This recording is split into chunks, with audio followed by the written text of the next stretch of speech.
I'm Gable Collings, and in this video, I'm going to be sharing with you my analysis of Nikki Sixx's birth chart. For those of you who don't know, he's the bassist and songwriter of Mötley Crüe, and because it will be his birthday the day that I end up releasing this video, and also just because I think he's a really cool guy, I wanted to share some interesting things that I found in his birth chart and some tips that I would give him if he were my client. When I first looked at Nikki Sixx's birth chart, I immediately noticed the Sagittarius stellium that's right on his ascendant, which means that so much of who he is easily apparent to the public. And I've noticed that when celebrities have one planet, or especially a lot of planets, near their ascendant, they tend to struggle with fame more. Maybe because they are more vulnerable to criticism and they feel the lack of privacy more strongly. The first thing I do with a new client's birth chart is look at their identity and how that's set up in their birth chart, because there are 3 layers of identity in astrology. The first of these is the sun, which represents your soul and the core being of who you are, which will be the same throughout every lifetime. Then there's the ruler of your ascendant, which represents the role that other people expect you to play and how you might come across to people you've just met. And then there's your Mars, which represents the lessons that you're here to learn in this lifetime, which you'll have to actively focus on if you want to unlock your full potential. Nikki's sun is in Sagittarius, which means that the core of his being is ambitious, rebellious, and freedom-loving. He has Sagittarius rising, which means that the ruler of his ascendant is his Jupiter in Scorpio. Scorpio is associated with everything that is considered taboo. And with other people expecting him to play the role of a Scorpio, he is doing exactly that with his whole sleazy rock star persona, which is a core part of Mötley Crüe. Nikki's Mars is in Taurus, which means that in this lifetime he is here to learn Taurus lessons. And this can manifest in so many different ways, many of which are probably more internal than external. But externally, I can see how during the early days of Mötley Crüe, he was focused so much on fulfilling his role as a Scorpio, which is essentially just chasing external validation, and he was very depressed. But now he's living in Wyoming and prioritizing his family and balancing out his Scorpio persona with more of that Taurian kind of lifestyle. Another thing that I include in every client birth chart reading is looking at the 4th house. This house represents the foundation of your life, and in my opinion, it is the most important house in your birth chart because it indicates what you can do to better handle life's inevitable challenges. It's extremely important to consider if you're going through a major life transition, you're just feeling very unstable, or you're having mental health challenges. Nikki Sixx's 4th house is ruled by his Mars in Taurus, which is an earth sign. This means that connecting with nature and practicing grounding techniques, as long as he holds the intention of feeling more stable and balanced, is the absolute best way for him to relieve stress quickly and restore his energetic batteries. And Mars, the ruler of his 4th house, is in his 5th house. This is the house of creativity, fun, pleasure, taking risks. So this means that all of that is a foundational part of his life. He needs to express his creativity and have a little fun and do something daring in order to maintain the foundation of his life. So this is perfect because he has a creative career and he focuses on infusing everything that he does with his passionate creativity. His Mars also rules his 11th house and his 12th house, which means that those houses can drain his 4th house. What this looks like is any time that he experiences any loss, any setbacks on the path to his dreams, or has any negative thoughts, any self-doubt, any worries, that's going to negatively affect the foundation of his life and his mental health. This is a very delicate situation to have. So my advice would be to really focus on connecting with the earth element and using it to recharge his energetic batteries on a daily basis, no matter how stable he's feeling, so that he can constantly have some sense of inner stability and balance. His Mars, the ruler of his fourth house, is square his Uranus, which indicates that he's probably used to having partnerships fall through and being let down by the people that he was relying on, which directly damages his ability to stay cool, calm, and collected in stressful situations. One example of this is when he was trying to get his uncle, who was the president of Capitol Records, to give his band at the time, London, a record deal, and that fell through. That feeling of abandonment and loss and rejection is going to make it harder for him to stay stable. And in those times, he's going to really need to focus on generating that earth fuel, connecting with the earth element with that conscious intention, and also on prioritizing his creative expression. Mars is also the planet that represents his purpose in this lifetime. So if we were working together and he wanted to go even deeper into this, we would discuss how fulfilling those lessons that he's here to learn is going to actively strengthen the foundation of his life, which is going to have positive ripple effects into every other area of his life. There are 3 houses in a birth chart that are associated with work and career, and they each represent different aspects of professional success. There's the second house, which represents your ability to make and manage money effectively. Your 6th house, which represents your ability to actually get work tasks done, and your 10th house, which represents your public image, your ability to become well known for what you do, and your ability to become famous. The rulers of these 3 houses are all very closely related in Nikki Sixx's chart. His 6th house of work and his 10th house of public image are both ruled by his Venus in Sagittarius, which is conjunct his Saturn, the ruler of his 2nd house of money. What this means is that there's a harmonious, effortless relationship between all these 3 aspects of professional success for him. So it's going to be easier for him than it might be for some people to do work that makes money and that brings him fame.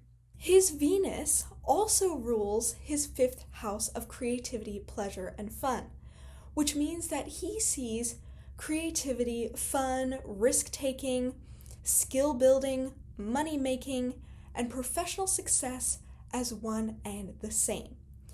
This makes it easier for him to make a living and become famous for his creative pursuits than it might be for some other people. It just comes naturally to him. And this also indicates that he is more willing to take risks and have fun in pursuit of making money and growing his career. If he wasn't a creative person with a creative career, I might interpret all those other houses that Venus rules as drains on his creative potential or his professional success. But since he often engages with all of these aspects of his life at the same time, by having a creative career, he is actually supporting himself in his creative success and his professional success. He's supporting how his Venus wants to be expressed through creative work that gets him famous. Both his Venus and his Saturn, the planets that are in charge of his career houses, are in his 1st house, which indicates that his physical appearance is important to his ability to make money and to be successful at what he does. He kind of needs to work on his physical appearance, improve his physical appearance, dress up a little bit in order to feel able to show up for his career and his creative pursuits. Mötley Crüe has its own distinctive style, and Nikki Sixx specifically is known for looking and dressing a certain way. And this is such a clear example of how astrology can sometimes indicate something like that. A lot of people would say that Nikki Sixx has a bad reputation because he's known for being a sleazy rock star and, according to some people, a bad bassist. But what if he has exactly the reputation that he wants to have? Everything in his birth chart indicates that he is on the right track with his 10th house. There are no drains there. There's nothing limiting him. There's nothing holding him back with his professional success and having a good public image. And we've also already discussed how he is now healthily channeling his Scorpio persona by balancing it out with more Taurian energy. But if we were working together and he wanted to go deeper into his 6th house of work and his 10th house of public image, I would address how both of these planets are ruled by Venus, which indicates that his pursuit of career success is tied up with his need for external validation. Now I want to talk about what was happening in Nikki Sixx's personal transits in December 1987, which was when he overdosed on heroin and was declared clinically dead. There is so much to unpack here, so many interesting transits going on that day. But I just want to start by saying that he was experiencing his first Saturn return from 1985 to 1988. It would be exact several times throughout 1988, including that January, the month after the overdose. Everyone experiences their first Saturn return around their 30th birthday. It represents an opportunity to reevaluate the structures that your life is built around, and if those structures are actually serving you. It's a time to consider if what everyone else is telling you to do is actually what feels right to you. And because of this, it often comes with fundamental life changes. A lot of people during their first Saturn return make the decision to leave behind their youth and settle down by getting married, buying a house, etc. But it can also look like changing careers and realizing that the way you've spent the past decade or so of your life is just not how you want the rest of your future to look like. And this is definitely how it manifested for Nikki Sixx. The Saturn return is often experienced as a difficult time in someone's life because a lot of people aren't really willing to take that leap, let go of what is no longer serving them, and choose a life that prioritizes more freedom and real fulfillment. That can be a scary leap to make, so a lot of people just end up resisting their Saturn return, which makes it only more difficult and draining. Nikki Sixx was clearly resisting what his Saturn return was encouraging him to change up until that overdose on December 23rd, 1987. There are so many personal transits that were happening for him on that day that are really interesting and important. So one of these was his Neptune was sextile the transit Neptune. This goes along with everyone's first Saturn return. So the Saturn return is encouraging those tangible life changes, and the Neptune sextile is promoting changes on a more spiritual level, understanding your life from a more spiritual perspective and making choices with that guidance. So that combination of Saturn energy and Neptune energy is actually a really great time to be making major life changes. There were 3 planetary conjunctions happening in his first house on the day that he overdosed, which might be part of the reason why this peak of his Saturn return manifested as a physical event. The first of these planetary conjunctions was the Sun was conjunct his moon, which is often interpreted as a personal new moon because it represents a fresh start. But it can also manifest as a time when your repressed emotions are brought to the surface, which can be an opportunity for inner harmony, but if your repressed emotions are very intense and very low frequency emotions, that can be pretty disturbing to have them come to the surface all of a sudden. And then The other conjunction, one of the other conjunctions that was happening on this day, was Uranus was conjunct his Venus. This can be a creative burst or just a strong desire for something new, for something to change. The last conjunction that was happening on the day of his overdose was Uranus was conjunct his Saturn. This is a hugely significant transit that always comes with fundamental life changes as a result of building tensions. It's usually a time where you've known for a while that something needs to change, or you need something different, but a part of you doesn't believe that you are really worthy of that more that you are craving.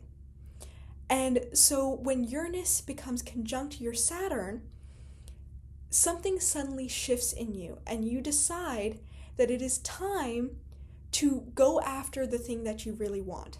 And even if you're still resistant to that change when the conjunction is exact, it's going to probably express in taking some sort of impulsive action, or even in the form of some physical ailment. In this case, being clinically dead for 2 whole minutes. That's a very extreme example, but that just goes to show the level of resistance that Nikki Sixx was having to the changes that he knew he needed to make. And those changes were further emphasized by the fact that he was going through his Saturn return. It's very clear to see that astrologically, December 23rd, 1987 was a peak of energy, of tension that had been building for ages. It was a choice point that actually did change the course of his life. I just want to note one last transit that he was having on the day of his overdose, and that was a Jupiter-Sun trine, which is a time when your inner energies are very strong, your physical vitality is better than usual. And I think that transit alone might have been a contributing factor to why he managed to survive the overdose on that day. By now, Nikki Sixx has also experienced his second Saturn return, which happened between 2014 and 2017. And obviously, that one was much milder for him, probably because he was living more in alignment with the Taurus lessons that he is here to learn, instead of focusing solely on the external validation he was seeking through his Scorpio persona. And during those years, from 2014 to 2017, the only significant, tangible things that seemed to happen in his life were that he had just gotten married to his current wife, Courtney, and he released as far as we know, the last of the 6 a.m. albums, Prayers for the Damned and Prayers for the Blessed. I found it absolutely fascinating to take a look at Nikki Sixx's birth chart and see the astrological reasons behind his professional success and the importance of his creativity, and also the astrological factors that contributed to his overdose in 1987. And I know there is such a slim likelihood that Nikki Sixx will ever even find this video, but if he is somehow watching right now, I would love to hear from you. I would love to know if there's anything that I missed and what was accurate for you, what stood out for you, and if there's anything that you'd like to add to what I shared in this video. To everyone else, I hope that this was a fun and informative watch for you too. Let me know if there are any other celebrities that you'd like to see me do a birth chart analysis for, because I love making these videos. You can just let me know in the comments below. Be sure to like this video if you learned something new today, and subscribe to the channel if you want to see more practical astrological videos like this. And thank you so much for watching.